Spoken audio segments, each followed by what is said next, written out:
Hello and welcome to this Liverpool news roundup here on Anfield Agenda. My name is Conor and I'm going to take you through all of the latest Liverpool news, including the latest on Antoine Semenyo to Liverpool potentially in January, a little bit on Joe Gomez and a potential exit. We have some quotes around the Alexander Isak injury situation, a few quotes from Steven Gerrard and a few other bits. So please do hit the like button, hit the subscribe button and let's jump straight into the news. Actually, before we jump straight into the news, as we usually do, I want to ask you a question. How many goals will Hugo Ekitike score this season? So he has 11 goals in 24 games so far this season. How many will he get in all competitions? I'm saying it's over 20. I'm going to go 25 goals for Hugo this season. Please do let me know in the comments below what you think. We're going to start every morning video now with a question like this, so please do get involved. Leave your comment below. How many goals will Hugo Ekitike score in all competitions this season?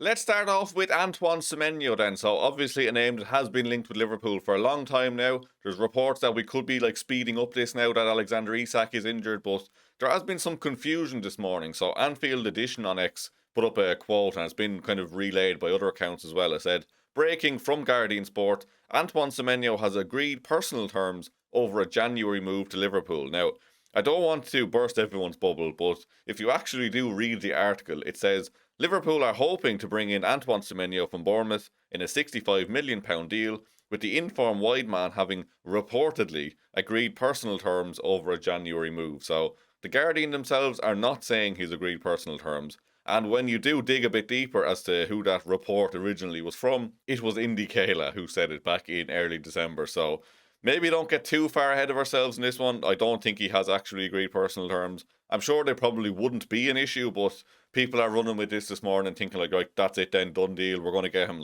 I wouldn't jump that far just yet. It is looking fairly positive on the Semenyo front, but I wouldn't go as far to say it's a done deal or anything like that. Again, if you do read that article, it's not exactly what it says, so please do read articles. Don't just read quotes on X and Instagram and stuff. Dig into it, look at where it actually is coming from, because that's not reliable information. And I don't mean to call out Anfield Edition. I'm sure it just was a quote they picked up wrong or something. I don't think they're trying to intentionally spread misinformation. But yeah, definitely do keep informed on these things. Read the articles if you can and not just look at snippets. To go through the other Semenyo bits then, so we had from BBC Sport saying Antoine Semenyo favours a move to Liverpool instead of a move to Manchester City or Manchester United. This would only happen, of course, if and only if he decides to leave Bournemouth.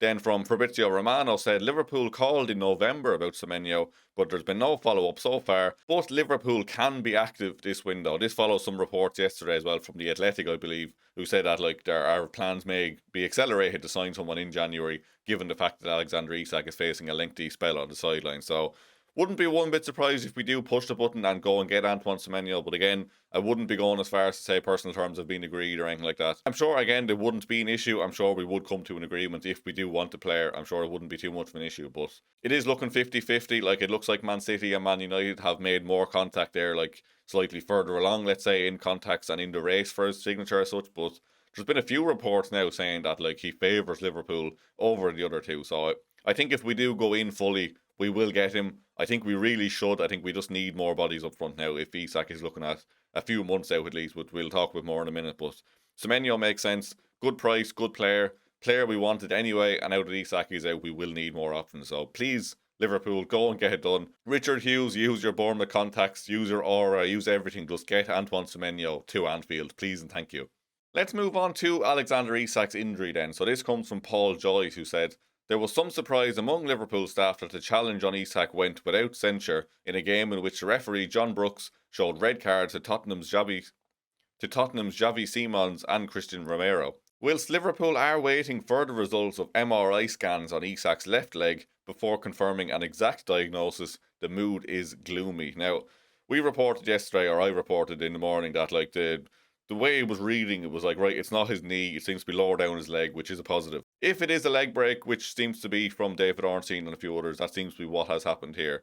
It sounds insane to say it out loud, but that is a better scenario than an ACL injury. And again, it sounds insane to say that breaking a leg is better than that, or in most cases, it's probably not going to be a worst case scenario leg break. He wouldn't be walking off the pitch if it was a tibia fracture, let's say, which typically is the one that keeps people out for the longest. So it could be back in 2, 3, 4 months. It's not out of the realms of possibility he plays again this season. An ACL would be at least 8, 9, 10 months. So Not the worst case scenario, certainly not the best case scenario, but let's try look on the positive side here. There is a chance he plays again this season, and if not, then I'll be very confident he will be back for pre-season next season, and then he can fully just settle in. Just let's start fresh next season and then go from there. So yeah, again, I fully understand it sounds insane to be saying a leg break isn't the worst case scenario, but hopefully it isn't. Hopefully we do get some more info as the day goes on that one as well. But yeah, like I said, thankful it's not an ACL, but obviously he's going to be in a lot of pain. It's still going to be a long road back, but it could have been worse. Next up then, we do have some news around Joe Gomez. This is from Milan News, part of the Tutto Mercato web network, who report that Joe Gomez is seriously considering a move to AC Milan. The defender was heavily linked with a move there in the summer, only for Liverpool's failed Mark Ahey pursuit to end things. Gomez, who is the club's longest serving player, is expected to leave the club in 2026. He'll almost certainly be quite eager to go in January, with the World Cup offering probably his last real chance of playing in one. Now, I'm going to say it right now. We cannot let Joe Gomez go. We cannot be selling defenders. We have no defenders. What part of we have no defenders is not clear here? I could understand if he wants to go, like he nearly signed for them in the summer. I'm sure he was disappointed when that fell through, and I'm sure he's disappointed with the lack of game time at the minute, and he's injured again now, so I don't know if a January move even is possible, but we can't be selling centre-backs. Please, please, please, we can't be selling centre-backs. The squad is already absolutely decimated with injuries. We have 3 centre-backs. Gomez probably back soon. Leone's out long term, so I'm not even counting him at the minute. Kanate could potentially leave. Virgil van Dijk is old. Kanate is also injury prone himself, so absolutely no scenario whatsoever we should be selling Joe Gomez unless we're signing like 3 centre-backs in January. Just please, please, please, please, please, please, please, please, please, please.